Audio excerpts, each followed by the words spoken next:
पूज्य गुरुवर से है प्रार्थना, पूज्य गुरुवर से है प्रार्थना,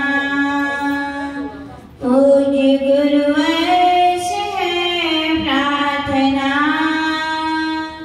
पूज्य गुरुवर से है प्रार्थना। जैसे संयम दिया वैसे शक्ति भी दो, जैसे भावनाएं दी वैसे युक्ति भी दो, जैसे संयम दिया वैसे शक्ति भी दो, जैसे भावनाएं दी वैसे युक्ति भी दो। कर सके हम गुरु अर्चना, पूज्य गुरुवर से है प्रार्थना, पूज्य गुरुवर से है प्रार्थना, पूज्य गुरुवर से है प्रार्थना, पूज्य गुरुवर से है प्रार्थना। अनंतानंद सिद्ध परमेश्वरी भगवान की, देवाधिकाय श्री आदिनाथ भगवान की, देवाधिकाय श्री महावीर भगवान की, परम पूज्य गुरुनाम गुरुदेव आचार्य शिक्षा श्री विमल सागर जी महामुनि राज की, परम पूज्य गुरुनाम गुरुदेव आचार्य शिक्षा श्री सन्मति सागर जी महामुनि राज की, परम पूज्य गुरुदेव खंड के ब्रह्माचार्य युग प्रमुख शिवराचार्य सूर्य गच्छाचार्य गणाचार्य गुरुदेव 108 श्री विराट सागर जी महामुनि राज की, अहिंसामय विश्व धर्म की।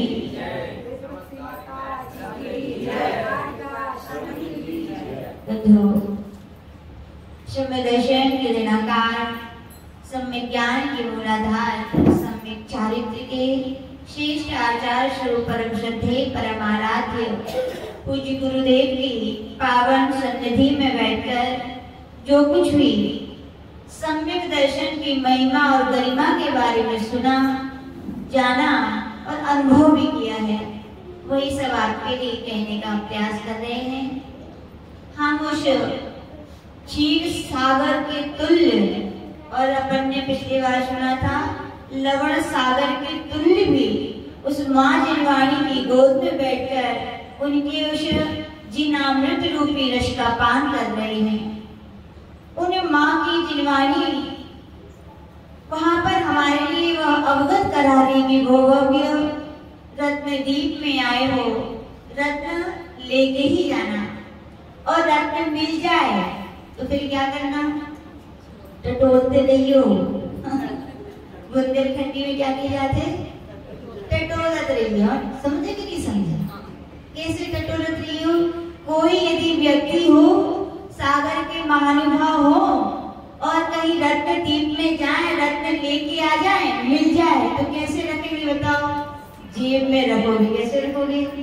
और कैसे अच्छे कपड़ा में रखोगे? नहीं रखोगे अच्छे कपड़ा में। एक घटना सुनाते हैं, जिला पन्ना, जो कि किसके लिए प्रसिद्ध है? हीरो के लिए। वहाँ के लोग बाकी में ऐसे नहीं है, दिखते जरूर है लेकिन हम बता देते कैसे हुए हैं। हम लोग का विहार चल रहा था, पूज्य गुरुदेव के परम भक्त थे, नाम हम स्मरण नहीं है लेकिन वो बृहस्पति के थे। जब आए तो आचार्य ने कहा बीच रास्ते में कैसे आए? तो बोले आचार्य हीरा की व्यापारी है तो आना जाना लगा रहता है। तो आचार्य बोले हीरा? बोले दिखाओगे क्या? बोले हाँ गुरुदेव। तो उन्होंने अपने ऐसा बैग था, आप विश्वास नहीं करोगे, यदि कोई रोड पे भी रख देना तो कोई उठाए गोलियों को देखो। ऐसा फटो चीथड़ा लगो, इतना गंदा कुचैला मेला। उनने खोलो आदमी ने देखो तो इतने बड़े आदमी ये सब बैग रखते हैं। और जैसे ही उन्होंने खोला बैग, और बैग के अंदर से पोटली निकाली, मालूम कैसी पोटली थी? पान जो लोग खाते हैं ना, थूकते हैं, पूरी उससे लपटी हुई थी, लाल लाल। आज बोले भैया तुम कहाँ निकाल रहे हो? बोले महाराज देखते जाओ। उनने वो खोली और उसके अंदर फिर भी हीरे थे। अरे आप ही देख रही थी ना, हीरे नहीं थे उसके अंदर। और उससे भी गंदा, क्या? उससे भी गंदा से ले जाने पड़ा था। उसके अंदर यदि कोई धोखे से कोई उठा भी ले और खोल के देखे तो पहले वाले तो खोल ले कपड़ा, दूसरे वाले खोले तो फेंक के देखो भैया क्या उठा था, वो भी इतना गंदा।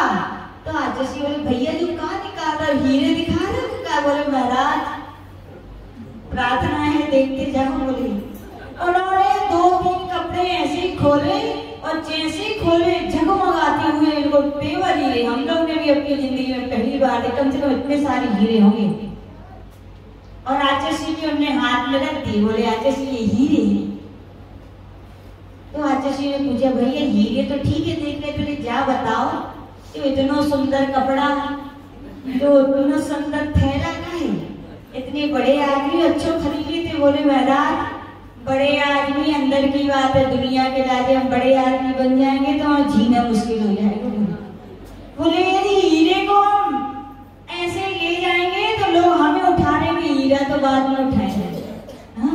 बोले इनकी सुरक्षा के लिए ऐसे कपड़े ऐसे बैग में रखना पड़ता है। और मेरे महाराज कभी कभी तो हम लोग को जब पक्का असली कोई हीरा मिल जाए तो उसको जेब में रखते हो कि सुनिए भैया, अब वो मिल जाए सोना जेब में रख के ले जाओ तो क्या देखोगे बताओ? आंखों से क्या देखोगे, क्या दिखेगा? हाँ, दुनिया की आंखें देखेंगी लेकिन उपयोग रहेगा तो कहाँ रहेगा? जेब पर। और टटोलत रहे है कि भैया, और कैसे टटोलोगे? सुनील भैया तब देखेंगे कोई देख ना रहा, कोई देख रहा होगा तो गड़बड़ हो जाएगी। वे चारों तरफ देखते हैं कोई हमें देख तो नहीं रहा, फिर धीरे से अपने हाथ को क्या करते हैं टटोल लेते हैं, रखो है कि नहीं है। ऐसे ध्यान रखना भैया, इस रत्न दीप से आए हो, रत्न मिल गया है तो आचार्य भगवान के टटोलत रही हो, है कि नहीं है? ऐसा ना हो तुमने रख लो वो खिसक हो, इसलिए टटोलते रहना। हम सभी भी उसी प्रक्रिया को सीख रहे हैं, धप है नियम से देव शास्त्र गुरु की शरण में रहकर के इतना तो प्रसाद मिलनी चाहिए कि सम्यक दर्शन की उत्पत्ति हमारे अंदर होनी चाहिए। और यदि हो गई है तो आचार्य लोगों कह रहे टटोलो। हमने पहले पिछले सप्ताह देखा सम्यक दर्शन यदि हो गया है तो टटोलते रहना कि हमारा पहला अंग क्या है? निशंकित है कि नहीं? अपन ने देख लिया था कि नहीं था? कैसे देखा था? कैसे देखा था? बोले माता जी थर्मामीटर लगाओ, तो क्या लगाया था? थर्मामीटर लगाया था। ज्ञात हो गया था कि सम्यक यदि निशंकित है तो मन में संतोष हुआ था, और ज्ञात हुआ था नहीं है तो भी क्या हुआ था? संतोष हुआ था। क्या हुआ था? नहीं है कोई बात नहीं, ज्ञान तो हो गया कि नहीं है, कोई चीज नहीं है वो कोई दिक्कत की बात नहीं है। लेकिन जब वो ज्ञात हो जाए नहीं है तो फिर खुशी मनानी चाहिए, प्राप्ति की खोज की एक नई राह मिल जाती है। और ज्ञात ही ना हो है कि नहीं है तो मतलब भटकते रहेंगे भूलन में। कम से कम ज्ञात तो हो गया कि हमारे अंदर नहीं है। तो हमने कहा था कि जैसे माँ बच्चे को क्या करती है? रोकती है, टोकती है, क्या करती है? ठोकती है। अपनी आत्मा को भी जो निशंकित अंग से दूर हटके जा रहे हैं उनको रोको, टोको, और क्या इतना ठोको कि वे निशंकित अंग पर आ जाएं। और इतने आ जाए कि जिनेंद्र भगवान ने जो कहा है, उनकी जिनवाणी में जो कहा गया है और उनके अनुसार करने वाले दिगंबराचार्य गुरुजन जो कहते हैं वह बात क्या है? आज्ञा सम्यक्त के रूप में हम स्वीकार करेंगे। किसके रूप में करेंगे? लोग कहते हैं धर्म बड़ा कठिन है माता जी करना, और कभी कभी लगता है कितना सरल और सहज है भैया, है कि नहीं? क्या है? अरे जितनी का युक्ति हो कह जाओ, का बुलाइए बताओ, क्या कह जाओ? जिनेंद्र भगवान ने ऐसा कहा, बोलो सत्य कि नहीं? बोलो सत्यम भगवान। क्या कहो? सत्यम। जिनवाणी में जो लिखा वो सत्य है कि नहीं? बोलो सत्यम। दिगंबराचार्य यदि जिनवाणी के अनुसार बोलते हैं तो उनका कथन कैसा है? सत्यम। इससे सरल धर्म कहाँ मिलेगा भैया बताओ? तो आचार्य भगवान कह रहे हैं निशंकित अंग आपके अंदर आ गया है, टटोलते रहो, हीरा रखा है रत्न रखा है, आज हमें देखना है कौन सा अंग है कि नहीं है। लगाओ अपने अपने थर्मामीटर, कौन सा अंग देखना है? निकांक्षित अंग। सम्यक दर्शन की महिमा कितनी अपार है भैया। कहा जाता है जीव एक भी समय ऐसा नहीं होता कि वो परिणामों से सहित ना हो, कोई ना कोई तो परिणाम करता ही है, शुभ करे या अशुभ करे। सम्यक दर्शन है तो सम्यक से युक्त परिणाम होते हैं, मिथ्यात्व है तो मिथ्या से युक्त करे। एक भी समय ऐसा नहीं होता कि उसके कोई परिणाम ना हो, लेकिन सम्यक दर्शन हो जाता है तो देखो ज्ञान तो ज्ञान है भैया, क्या है? आत्मा का स्वभाव है। ऐसा लुगोदिया जीव से लेकर के सबसे छोटा जीव कहलाता है, उसको भी क्या है? ज्ञान है, क्योंकि ज्ञान आत्मा का स्वभाव है। जीव के अंदर कभी ज्ञान का अभाव नहीं हो सकता है। बस अंतर इतना है, सम्यक दर्शन से सहित होता है तो वही ज्ञान सम्यक कहलाता है, और मिथ्यात्व के साथ होता है तो वही ज्ञान। देखो अपार ज्ञान 11 अंगों 9 पूर्वोत्तम का ज्ञान है, लेकिन सम्यक दर्शन नहीं है तो वो ज्ञान कुछ कार्यकारी नहीं है। और देखो सम्यक से युक्त परिणामों की महिमा, यहाँ सम्यक दर्शन होता है वहां तुरंत ही वो ज्ञान किसमें परिवर्तित हो जाता है? सम्यक ज्ञान में, क्योंकि ज्ञान आत्मा का क्या है? लोग कहते क्या मिलता सम्यक दर्शन से? क्या नहीं मिलता भैया। जो मिथ्यात्व से युक्त जीव पल पल में 70 कोड़ा कोड़ी सागर की आयु बांधता है, दर्शन वही के लिए निकाल लिया, कर्मों को बांधता है। और यदि सम्यक दर्शन हो जाए तो वही अंदर कोड़ा कोड़ी में बंधने लगते हैं। क्या चाहिए भैया बताओ, इतना बड़ा व्यापार सस्ता मिलेगा क्या कहीं? तो आचार्य भगवान क्यों नहीं अपने ऐसे सम्यक दर्शन को उत्पन्न करते? देखो मिथ्यात्व के साथ कर्म बांधा, 7वें नरक की आयु का किसमें बांधा? मिथ्यात्व के साथ बांधा था। और देखो सम्यक दर्शन की महिमा कि सम्यक दर्शन उत्पन्न हो गया, कहा 33 सागर की आयु इसमें परिवर्तित हो गई, केवल 84,000। बताओ कुछ किया क्या?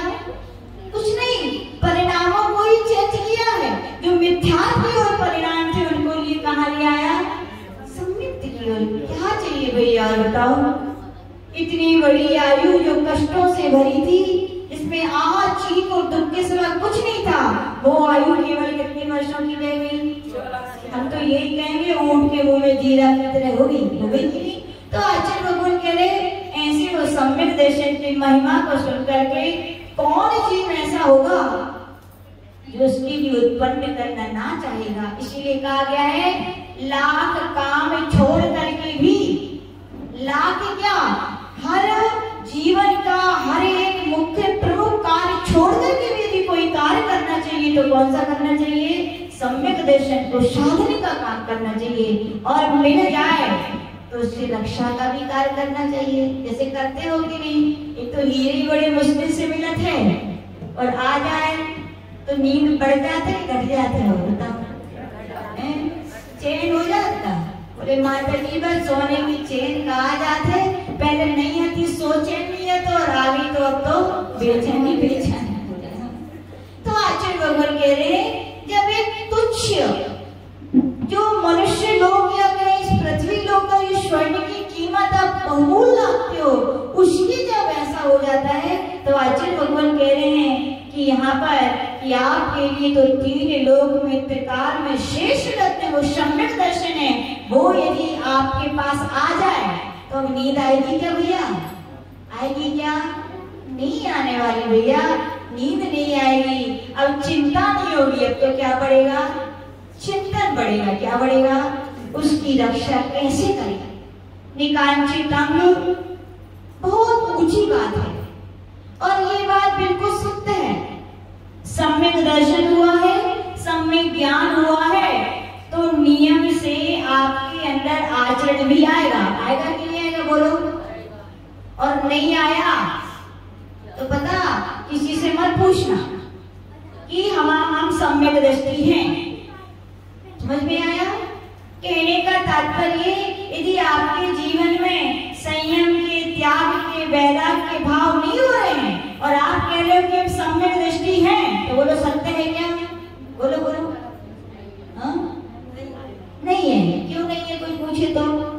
चलो इसका लॉजिक हम बताते हैं। पेड़ लगाया कभी किसी ने? पेड़ लगाया होगा, यहाँ बहुत सारे लगे, मंगल गई में तो अच्छा लगा ये फोटो पॉइंट, क्या है फोटो पॉइंट।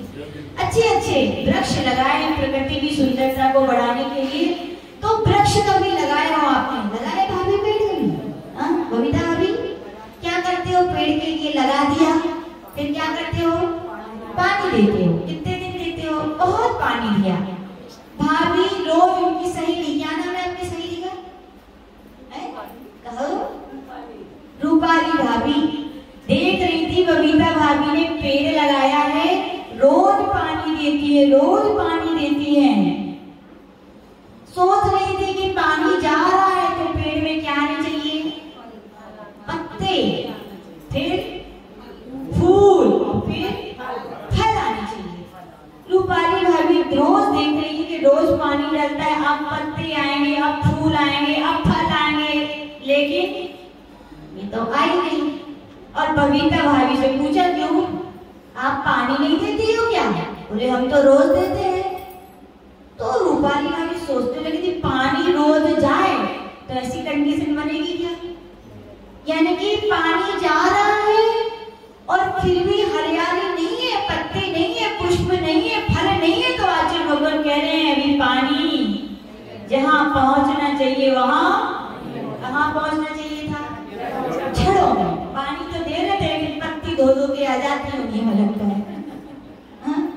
जड़ में पानी गया है, सम्यक दर्शन जड़े हैं, सम्यक ज्ञान का पानी मिला है। तो भैया विश्वास रखना, ऐसा कोई भी तीनों लोगों में प्राणी नहीं है, ऐसा कोई भी वृक्ष नहीं है जिसकी जड़ें और जड़ों में पानी जाए और उसमें हरियाली ना आए। और हरियाली नहीं आ रही, इसका मतलब क्या है कि पानी अभी पहुंचा नहीं है, जड़ें अभी सम्यक दर्शन की वे नहीं है। सम्यक दृष्टि हो क्या? नहीं है। और याद रखना सम्यक दर्शन की जड़ें हैं और सम्यक ज्ञान का पानी जा रहा है तो नियम से क्या आएगा? नियम से वैराग्य के पुष्प आएंगे और मोक्ष के क्या लगेंगे? फल लगेंगे। लगेंगे कि नहीं? ऐसे ही है। सम्यक दर्शन होता है, चतुर्थ गुण स्थान होता है। कौन सा गुण स्थान होता है? चतुर्थ गुण स्थान में भी चारित्र है कि नहीं है? यद्यपि जैसा चारित्र पांचवें गुण स्थान में और छठे गुण स्थान में है। पांचवें गुण स्थान में एक देश संयम बोलते हैं, छठवें गुण स्थान में सकल संयम बोलते हैं। वैसा संयम और चारित्र यद्यपि चौथे गुण स्थान में नहीं है। नामी अवृत सम्यक दृष्टि व्रत नहीं है लेकिन सम्यक तो है, लेकिन फिर भी आचरण तो हो रहा है। कौन सा आचरण है?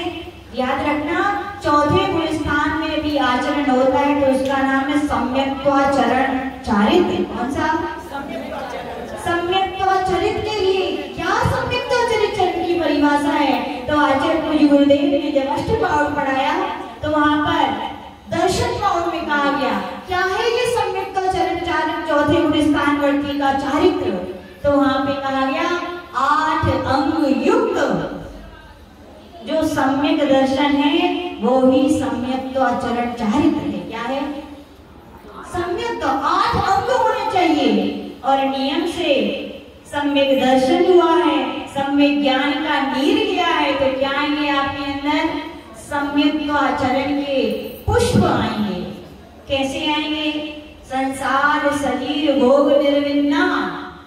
अब संसार की, शरीर की और भोगों की कोई इच्छा होगी क्या? नहीं होगी। देखो स्वतः ही ऐसी परिणति होती है कि मुझे कुछ नहीं चाहिए। कौन बोलेगा? सम्यक दृष्टि की मिथ्या दृष्टि। अब कहो हम आपसे पूछने का जो चाहिएगा?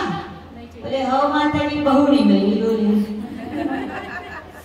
बाकी तो सब ठीक है।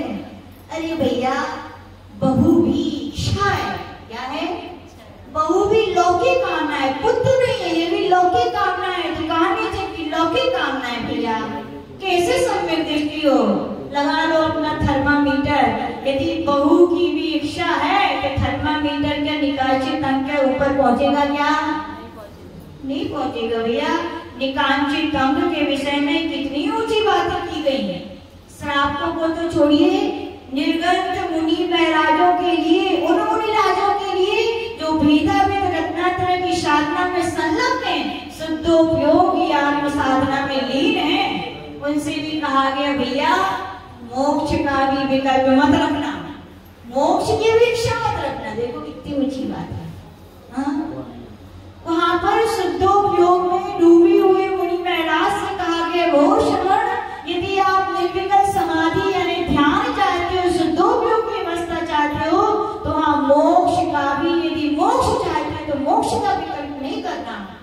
आचार्य अकलंक देव अपने स्वरूप संबोधन नाम का एक छोटा सा ग्रंथ, 25 गाथाएं होंगी, इतना प्यारा ग्रंथ, वहां पे कह रहे हैं यस्य मोक्षे की नाकांक्षा, हे श्रवण मोक्ष की भी इच्छा मत रखो, क्योंकि मैं मोक्ष जाऊं, मैं मोक्ष जाऊं, मैं मोक्ष जाऊं, ये भी तो विकल्प है।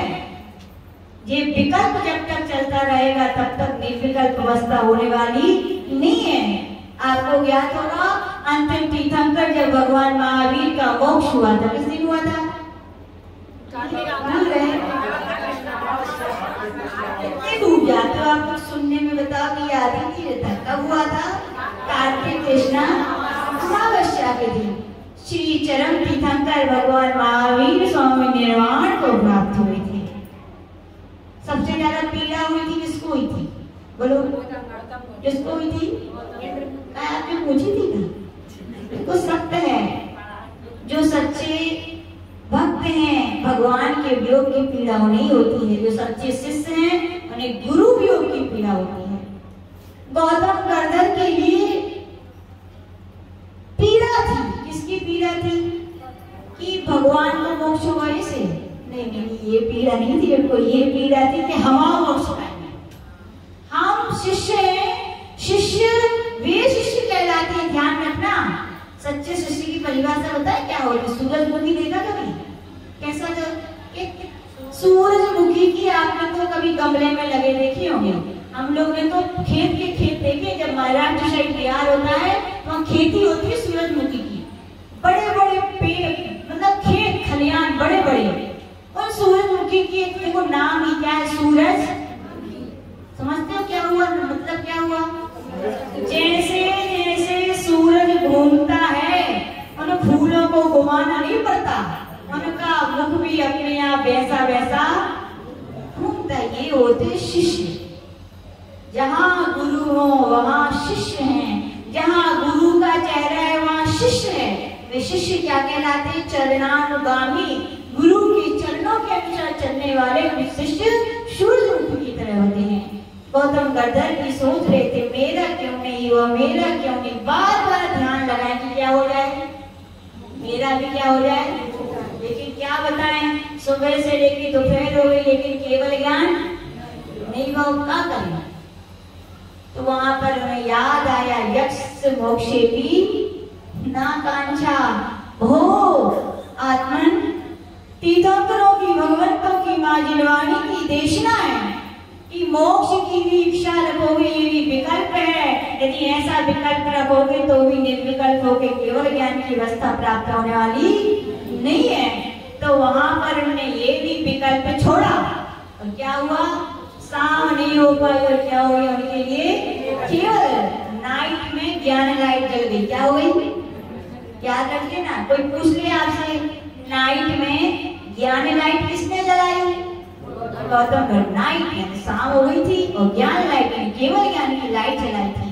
तो कहा गया ये श्रवण, इतनी ऊंची अवस्था में पहुंचने के बाद भी मोक्ष की इच्छा मत रखो। अपने लिए अपन तो बहुत छोटे भैया। और देखिए शुभोपयोग शुद्धोपयोग में जब नहीं रह पाते वे मुनि, जब शुभोपयोग में आते हैं तो भी उनसे कहा गया इच्छाएं करो क्या? बोले ना, इच्छा निरोधा तपा। क्या करो? दीक्षा का नाम क्या है? तप। 5 कल्याण बोलते हैं, तीसरे कल्याण का नाम क्या है? तप कल्याण। उसी को क्या बोलते हैं?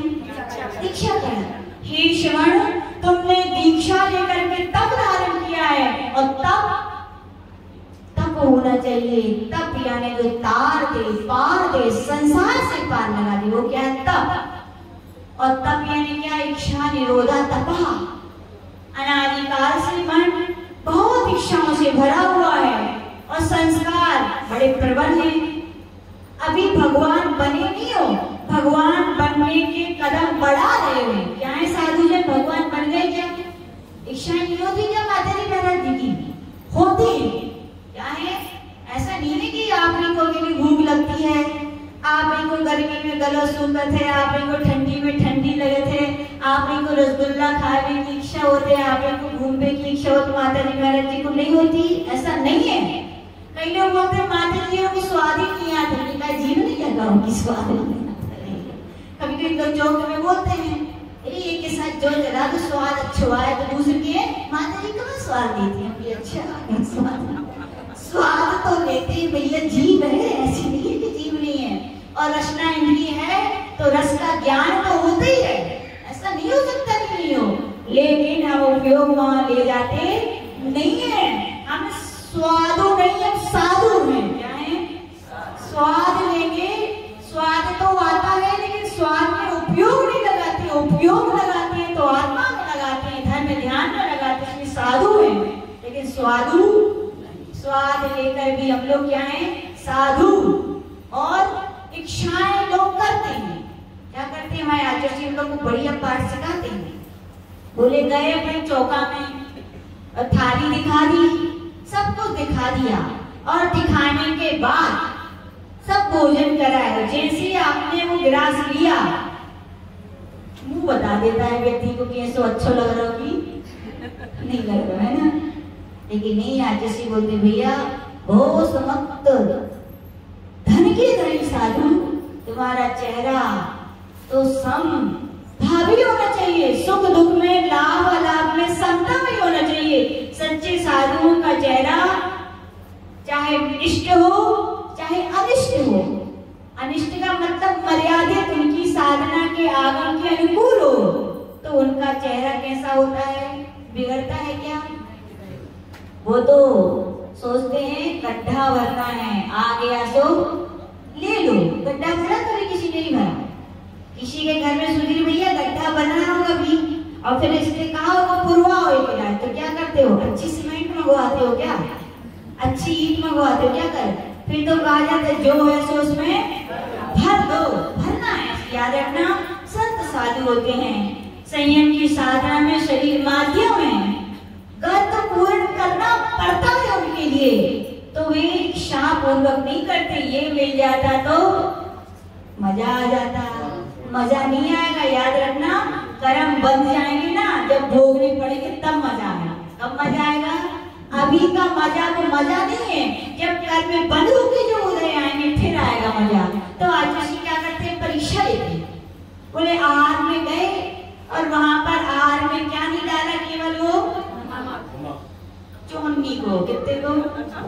कहाँ 1200-1500 रुपया किलो को घी, और कहाँ कितनी शक्कर आती है?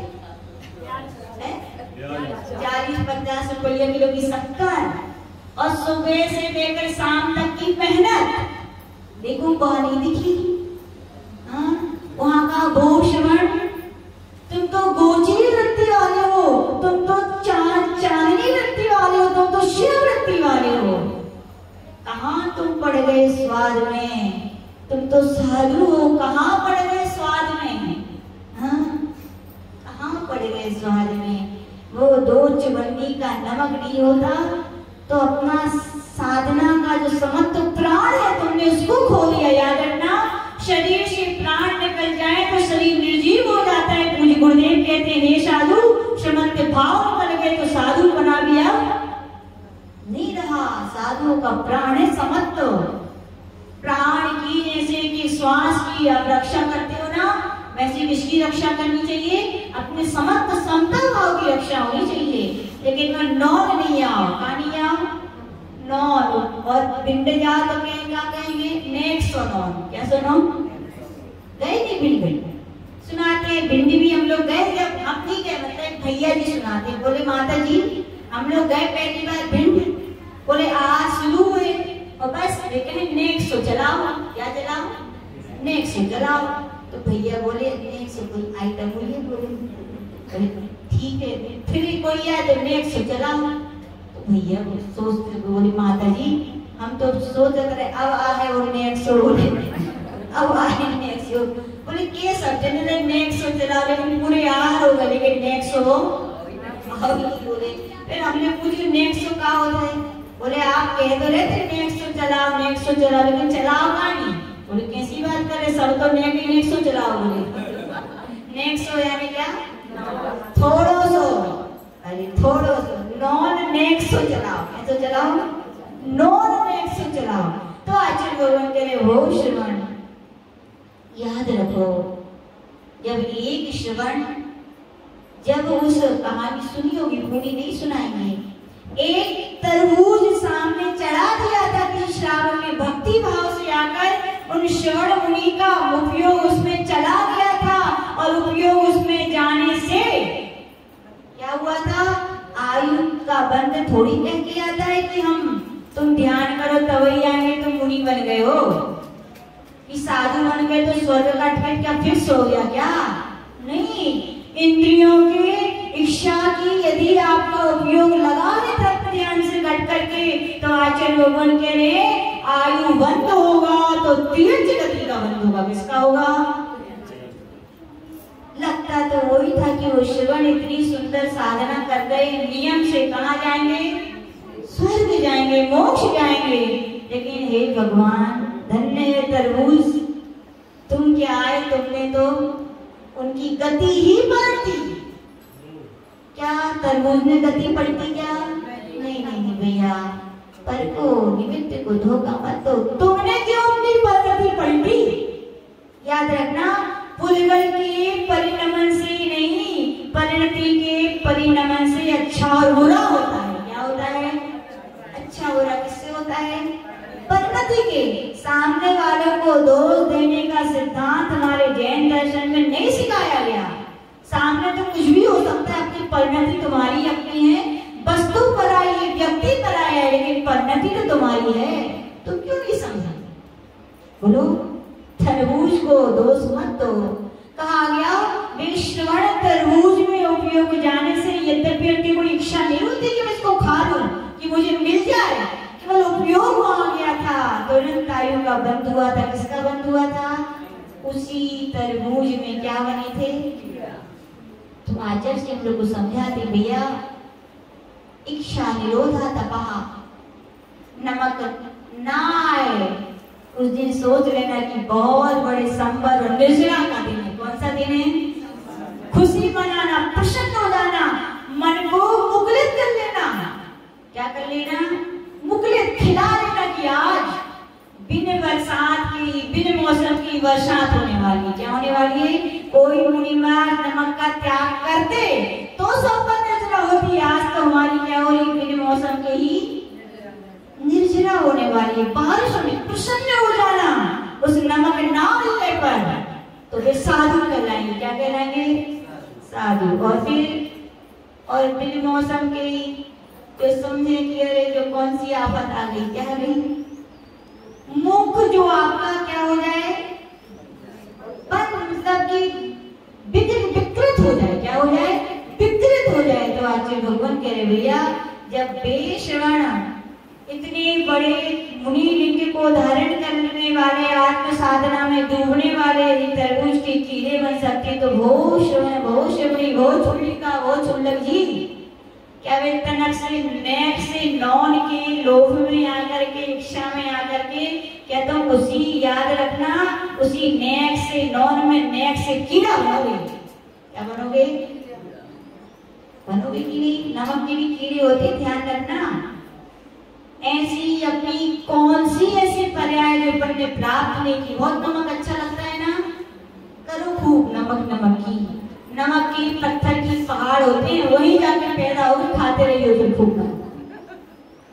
खाने है क्या नमक खूब ये नमक तो उपलक्षण है भैया नमक के अलावा हो सकता है किसी को मिर्ची अच्छी लगती हो किसी को खटाई अच्छी लगती हो किसी को कोई सी सब्जी कोई सी दाल कोई सा पकवान तो यहाँ पे करो श्रवण तप धारण किया है तो क्या करो इच्छा निरोधा तपा तो तुम क्या हो निकांचित अंग टटोलो फिर कहना टटोल के कि हमारा अभी रत्न सुरक्षित है।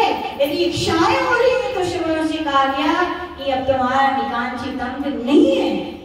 और तो मैं आगे और ऊंची बात करती हैं, ये तो नमक की इच्छाएं ठीक हैं। आजकल ऊंची स्टैंडर्ड वाला समय आ गया तो स्टैंडर्ड वाली इच्छाएं होती हैं, बोले होती है कि नहीं? बोले क्या होना चाहिए?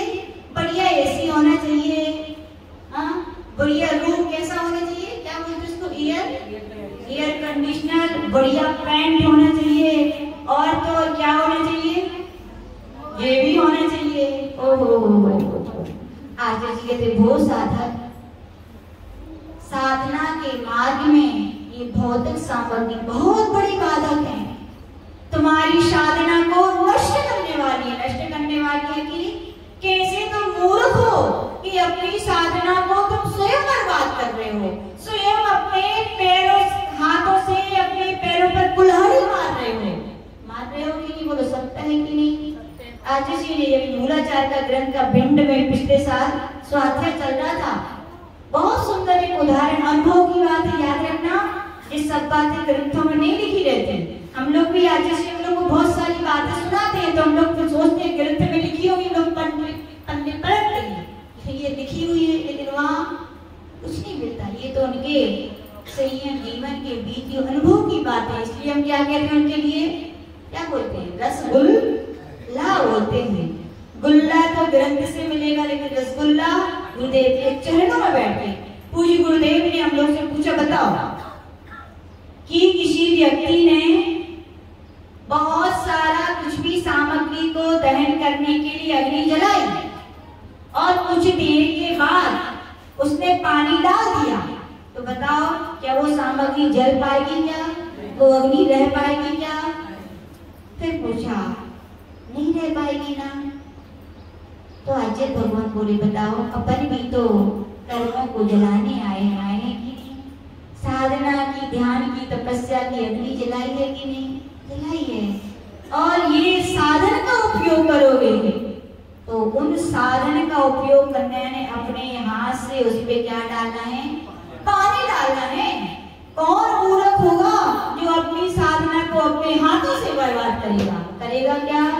नहीं करेगा। तो वहां पे वो श्रवण, जब यहाँ पर मोक्ष की भी इच्छाओं को मना की गई है, तो यदि ऐसी इच्छाएं करोगे तो भैया साधन ही नहीं रहेगी, तो मोक्ष की तो बात ही नहीं है। और ऊंची अवस्था में जाकर के ऐसे दुष्कृत्य करोगे, याद रखना 10 बिल्डिंग का मकान हो किसी का, कोई पहले फ्लोर से गिरे तो ज्यादा चोट आएगी कि 10वें फ्लोर से गिरे तो ज्यादा चोट आएगी? 10 से आएगी ना। तो कहा गया वो श्रवण, तुम आम इंसान होते, श्रावक भी होते, 4थे गुण स्थान बढ़ती, 5वें गुण स्थान में तुम तो 6ठे गुण स्थान बढ़ती हो, बहुत ऊंची अवस्था में बैठे हो। ऐसी ऊंची अवस्था में बैठ करके यदि ऐसी इच्छाओं करोगे, गिरोगे ना तो चोट तुम्हारे लिए ज्यादा आएगी, यानी दुर्गति में तुम्हें जाना पड़ेगा। उच्च अवस्था से निम्न काम करोगे तो कष्ट ज्यादा भोगने पड़ेंगे। तो वहां पे कहा गया भैया कछु की इच्छा नहीं करो, ना आहार की, ना भोजन की, ना कछु की। कोई कह देवे तो हम हाउ कैसे करते का, हम के भैया कैसे हो कह सकते हो तुम? यहाँ पर क्षुल्लक क्षुल्लिका भी 11वीं प्रतिमा का नाम है उत्तिष्ठ त्याग। उत्तिष्ठ यानी कोई कह रही है सामग्री आपके लिए है, तो क्या लेते हैं वे? नहीं लेते। हम लोग उद्दिष्ट के त्यागी हैं, हमारे निमित्त से भी कोई चीज बनेगी तो हम खाते देते नहीं है। मुनि महाराजों का भी अधा कर्म नाम का दोष है। वहां पे कहा गया सारे दोषों को पढ़ने के एक तराजू पर रखा जाए और एक तराजू पर क्या रखा जाए, केवल एक अधा कर्म को रखा जाए तो भारी कौन पड़ेगा? अधा कर्म। अधा कर्म यानी क्या? अधा कर्म यानी कि जिस समय सठ निकाय के जीवों की विराधना हो और ऐसा आहार बने और आप ग्रहण करते हो, सामने बनता जा रहा है फिर भी लेते जा रहे हैं। बोले दांत लिए महाराज के तो कूट के ले आए, वो करके ले आए। अरे भैया पूछो मत, विवेक मानो श्रावक हुआ। क्या हो विवेक भैया? श्रद्धावान विवेकवान विवेक है। अब तुम दांत नहीं कोई विवेक है क्या? नहीं है। आप खुद देखो, श्रावक हो ना, खुद पूछो मत और ले आओ तो आराम से मुनि जन ले, कोई दोष नहीं है। लेकिन नहीं है। और महाराज माता जी सोचे आ जाता तो अच्छो रे। तो कहा गया भविष्यवणी इच्छाएं मत करो। क्या मत करो? इच्छाओं के विषय में कहा है पाप का बीज है। कौन कह रहे हैं? आजस्ट मतलब तो महाराज करें। इच्छाएं क्या है? पाप बीज सुखे नास्ता। पाप की बीज है इच्छाएं। क्या है? लोग सोचते हैं हमने ये सोचा जैसे आहार में नमक था, अब नहीं आया, कोई सोचे कि नमक आ जाता तो जरूरी है कि आपकी इच्छा करने से आ ही जाएगा। आचार्य जी सुनाते हैं, आचार्य गुरुनाथ गुरुदेव विमल सागर जी महाराज जी के संग में चित्राबाई करके थी, संचालिका थी उनकी। देखी किसी ने? कोई यहाँ आएगी लगता है, गुरु आए तो है। तो शिखर जी में देखा हो यार, देखी सच्ची श्राविका। सच्चे श्रावक वे होते हैं जो सच्ची साधना कराएं, उनमें दोष लगाने में हेतु ना बने। वे देख लेती थी कि कोई ने इशारा करो। अब नए श्रावक वो तो नहीं समझ पाती थी, किसी ने इशारा किया कि नमक नहीं है इसमें, तो वे बड़ी होशियार रहती हैं। वे जाएंगी उन्हीं के पास और उधर की कटोरी उठाएंगी और वे सब बोले अम्मा जी कुछ समझ में नहीं आ रहा महाराज क्या कहना चाह रहे हैं। तो अम्मा मानो समझ जाए कहीं महाराज ये करे, मां नमक को त्यागे, नमक नहीं देके उठाएंगी और रखेंगे। ऐसी होनी चाहिए। और नमक में इशारा करोगे तो क्या उछला गया? कहने का तात्पर्य इच्छाएं करने से याद रखना वस्तु की प्राप्ति हो जाएगी क्या? जरूरी नहीं है। हो भी सकती और नहीं भी, लेकिन याद रखना इच्छाएं किए तो नियम से पाप दीजिए। अभी तो इच्छा की पूर्ति हो भी सकती, नहीं भी पुण्य है, पूर्ण का तो हो जाएगी, लेकिन याद रखना आपने इच्छाएं की तो पाप का बीज बोया है। क्या बोया है? पाप का बीज। आज वो वस्तु हो सकती है आपके इशारे से आ सकती, लेकिन ध्यान रखना आज का कष्ट बहुत छोटा था। आज आप बिना नमक के भी खा के आराम से जी सकते थे, लेकिन आपने जो इच्छा करके जो पाप का बीज बोया है वो आगे जो आपके लिए बहुत बड़े पहाड़ के रूप में आएगा, फिर आप उसको सहन नहीं कर पाओगे भैया। तो वहां साधु से क्या भैया, इच्छाएं नहीं करो। शापों से भी कह रहे हैं इच्छाएं मत करो। क्या इच्छाएं नहीं करो? याद रखना इच्छाएं संबंधों को खराब करती हैं। किसको खराब करती हैं? आज जो घरों में देख रहे हो ना, मनमुटाव, अलगाव, नियारे होने, सबसे बढ़िया क्या आजकल के व्यक्ति और समझदार बोले एक ही मोड़ा, एक ही मोड़ी तो नियारे हो गए, को अब झंझटे किए आगे हैं।